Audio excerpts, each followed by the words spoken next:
Ako si Julian, yung taga-Papa O's Motor Shop, yung tinawagan nyo. Ako si Bruce, yung tumawag sa'yo. Ako si Betty.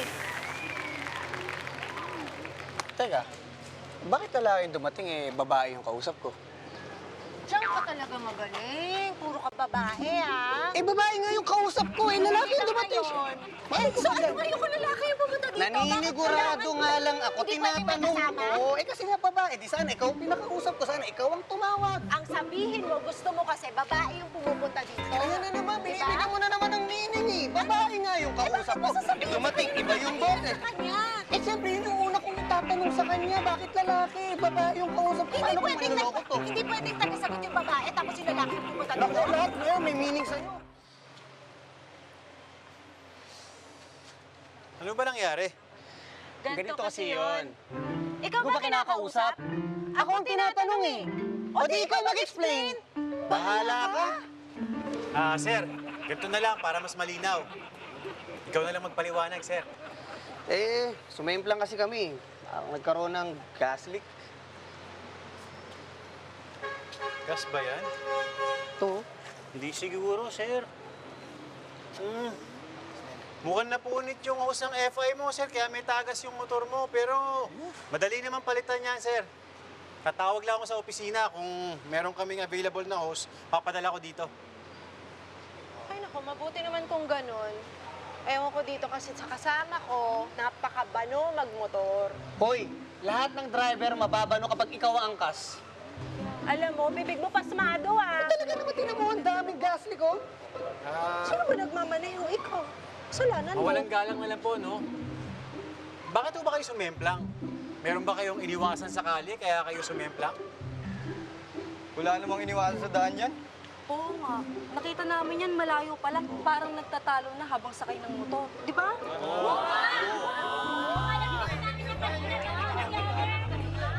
Nag-aaway kayo kaya kayo sumemplang? Dito na yung hose. Hingal. Ano ba nangyari dyan? May napunit yung hose ng FI niya eh. Boss, bakit sila sumemplang? Yun na nga eh.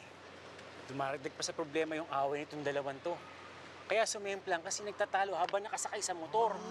Mali naman yun. Oo. Sir, ma'am. Bakit kayo nag-aaway? Yan tuloy, sumemplang kayo.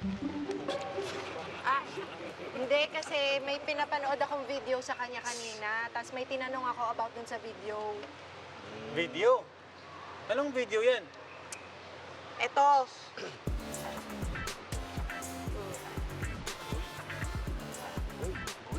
Uy.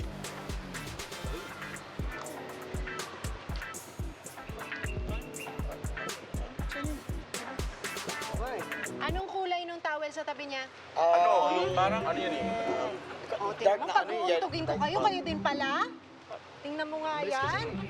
In-explain ko na yan sa'yo, di ba? Alam ko yung pagpapanood mo sa akin mga ganyang video. Tsaka alam ko yung kulay ng towel. Blue, di ba? Blue. Nakita nyo? Parang blue. Sinadya ko lang sabihin na di ko alam para nga magselos ka. Alam mo naman pala eh. Tsaka alam mo naman na magsiselos ako. Ba't mo pa ginawa yun? Yun nga yung joke doon, di ba? Binalik ko yung biro sa'yo para magselos ka. Hindi mo ba gets yun? Pero, kung mahal ni Bruce si Betty, hindi niya ito pagseselosin, di ba? Pero, kung mahal din ni Betty si Bruce, maintindihan niya yung joke na yun. Di ba? Teka lang ha. Tama na muna to. Mabuti pa siguro, aregluhin natin to doon sa shop namin. Ha? Kasi nagkukumpura na tayo. Ang igay na natin dito, baka mabarangay na ho tayo. Oo! Tara, let's go!